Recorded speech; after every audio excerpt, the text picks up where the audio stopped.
जा रहा है। Guys, thank you so much join करने के लिए। बताइएगा क्या सिचुएशन है इस वक्त, टेम्परेचर क्या है और क्या एहतियाती तदाबीर डॉक्टर्स की तरफ से बताई गई हैं और गवर्नमेंट क्या कर रही है? बहुत शुक्रिया। जो एहतियाती तदाबीर की आपने बात की, तो तिब्बी माहिरीन की जानिब से सख्त तंबीह की जा रही है शहरियों को कि वो धूप से परहेज़ करें, धूप से बचें, सरों को ढाँक कर निकलें, गीले तौलिए का इस्तेमाल करें। उसके अलावा अगर उन्हें ज़रूरी निकलना भी है घरों से बाहर तो वो पीने का पानी ज़्यादा इस्तेमाल करें, जूसेस का इस्तेमाल करें, ठंडे मशरूबात का इस्तेमाल करें और एहतियात करें। सख्त गर्मी है कराची के अंदर और पारा मुसलसल बढ़ता जा रहा है। जिस तरह कल हमने देखा कि रिकॉर्ड गर्मी थी कराची के अंदर और रात गए तक ये गर्मी की शिद्दत महसूस की जाती रही और अब भी गर्मी की शिद्दत में इजाफा हो रहा है और इस वक्त भी सूरज आग बरसा रहा है। तो इस हवाले से हम देख रहे हैं कि कराची में एक तो मौसम की के चैलेंजेस उनके लिए मौजूद हैं, लेकिन दूसरा सबसे बड़ा चैलेंज ये है कि शहर में बदतरीन लोड शेडिंग हो रही है और गैर एलानिया लोड शेडिंग हो रही है।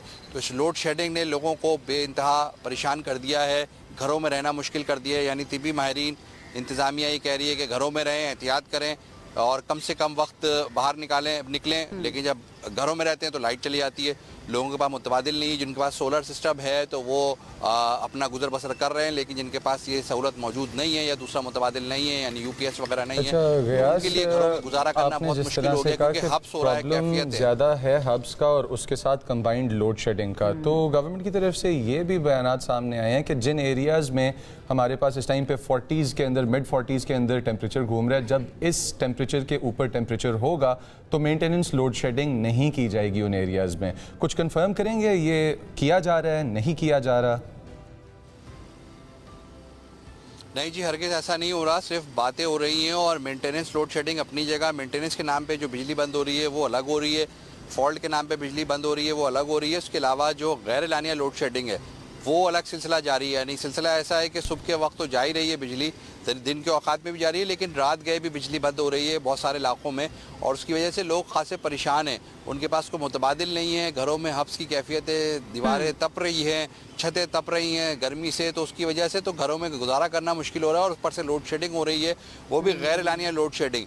वो कराची में वो मुतादिद इलाके जहाँ पर बिलिंग 100% होती है और जहाँ पर बिजली के बिल अदा किए जाते हैं, उसके बावजूद उन इलाकों में भी अब लोड शेडिंग की जा रही है। और जिस तरह से हम आलमी सूरत हाल देख रहे हैं, ज़ाहिर एक फैक्टर नज़र आ रहा है कि ऑयल का ये यूसेज और ऑयल की तरसील कम हो गई है, तो उसका बहाना और जवाब बनाकर इस मरतबा तो जवाब ये बना लेंगे, लेकिन ये हर साल होता है। तीसरा सबसे प्रयास कोई पहली मरतबा तो हो नहीं रहा कि गर्मी शुरू हुई ना हो और लोड शेडिंग शुरू हो जाए। इस मरतबा ज़रा बहाना मिल गया कि ऑयल प्राइसेस जो है वो बहुत ज़्यादा हाई हैं। थैंक यू सो मच हमें ज्वाइन करने के लिए। अपना बहुत ख्याल रखिए कि बॉटल ऑल द टाइम अपने साथ रखिए। हमें पता है आप लोगों ने फील्ड में मौजूद होना होता है।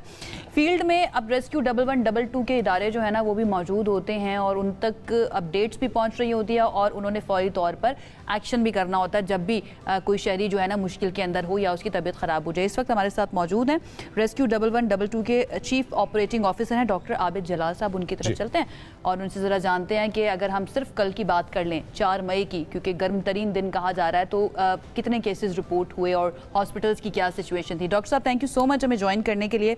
कुछ बताएंगे कराची की हीट वेव के बारे में, कल के दिन अगर हम सिर्फ 4 मई की बात करें कितने केसेस रिपोर्ट हुए? अनफॉर्चुनेटली हम तक की इत्तला पहुंचे कि 8 लोगों की जानें चली गई हैं।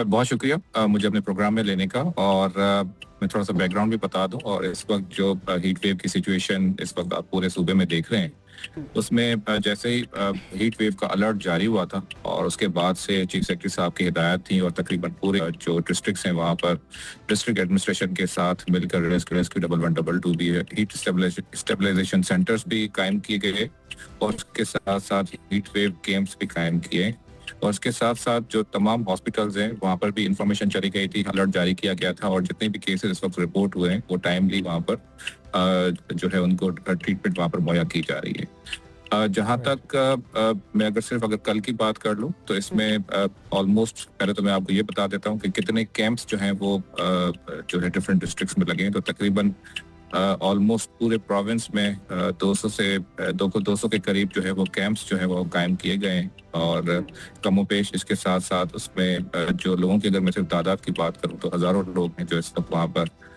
क्योंकि जिस तरह की सिचुएशन है, जिस तरह की इंटेंसिटी है हीट की, उसमें लोग जो है वहाँ पर आ भी रहे हैं और उनको ना सिर्फ वहाँ पर जो कैंप्स में जो है ठंडा पानी मुहैया किया जा रहा है, बल्कि जहाँ पर मेडिकल कैंप्स भी लगाए गए हैं वहाँ पर ट्रीटमेंट भी दी जा रही है। और खुदा ना खास्ता अगर किसी को हॉस्पिटल में शिफ्ट करना है तो उनको जो नियर बाय जो हमारी हॉस्पिटल जो एम्बुलेंसेज है उनके थ्रू जो है वो शिफ्ट भी किया जा रहा है।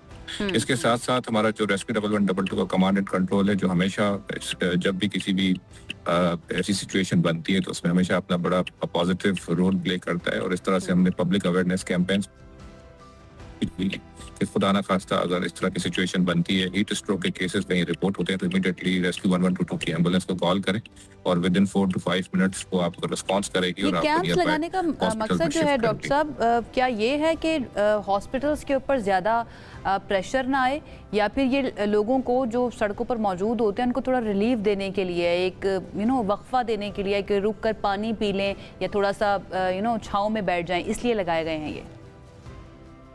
जी बिल्कुल, सबसे बड़ी बिल्कुल आपने सही फरमाया कि सबसे बड़ी जो वजह होती है वो रिलीफ देने की होती है, क्योंकि इस तरह के जब कैंप्स लगाए गए जाते हैं तो बहुत सारे लोग हैं जो बाहर मजदूर लोग जो काम कर रहे होते हैं, बाहर लोगों का बाहर एक्सपोजर बहुत ज़्यादा है, हीट एक्सपोजर। क्योंकि जब भी हीट वेव की सिचुएशन होती है तो सबसे ज़्यादा अवॉइड किया जाता है कि आप डायरेक्ट हीट एक्सपोजर ना करें, लेकिन मजबूरी है, लोग काम कर रहे होते हैं, बाहर निकलते हैं घरों से, तो उनको नियर बाय अगर कोई पॉइंट्स मिल जाते हैं तो उनको बड़ा ईजी हो जाता है। वहाँ पर शेड में वो रुक के वहाँ पर ना सिर्फ पानी पी रहे होते हैं बल्कि जो वहाँ पर हमारे इमरजेंसी मेडिकल टेक्नीशियंस बैठे हुए हैं, क्योंकि इसमें आपको पता है सबसे बड़ी जो सिम्टम्स हैं वो यही है कि खुदा ना खास्ता आपका हेड ब्लड प्रेशर हाई हो जाए, डिजीनेस हो जाए, लोगों को जो है जब सिम्टम्स वहाँ पर महसूस हो रहे होते हैं तो स्टेबलाइजेशन सेंटर्स में चले जाते हैं, वहाँ पर उनको उनकी डायग्नोसिस होकर फिर उनको वहाँ पर शिफ्ट किया जाता है। तो ना सिर्फ पानी दिया जाता है बल्कि उनको ट्रीटमेंट भी दी जाती है। जी, ये जो हीट वेव है, इस हीट वेव को कितनी देर तक आप एक्सपेक्ट कर रहे हैं कि ये रहेगी? मेट ऑफिस के साथ आपकी कोऑर्डिनेशन किस तरह चल रही है और महकमा मौसमियात के मुताबिक कितने अरसे तक इस तरह से हम अलर्ट सिचुएशन में रहेंगे कराची में? देखें, अगर ओवरऑल सिचुएशन देखें तो जो क्लाइमेट चेंज था उसकी वजह से जो ग्लोबली जो टेम्परेचर हुआ है वो इंक्रीज हुआ है और इसी तरह से उसका इम्पैक्ट पाकिस्तान में भी आ रहा है। और मेड ऑफिस के साथ हम बड़े कोऑर्डिनेशन में रहते हैं। इससे ज़्यादा जो हमारी कोऑर्डिनेशन रहती है वो प्रोविंशियल डिजास्टर मैनेजमेंट अथॉरिटी के साथ रहती है, जहाँ से वो अलर्ट जारी होता है। और ये सिचुएशन अभी 2-3 दिन मजीद रहेगी और ये टाइम टू टाइम अलर्ट जो है जारी होते हैं और इसी तरह से हम अपनी प्रिपरेशन रखते हैं।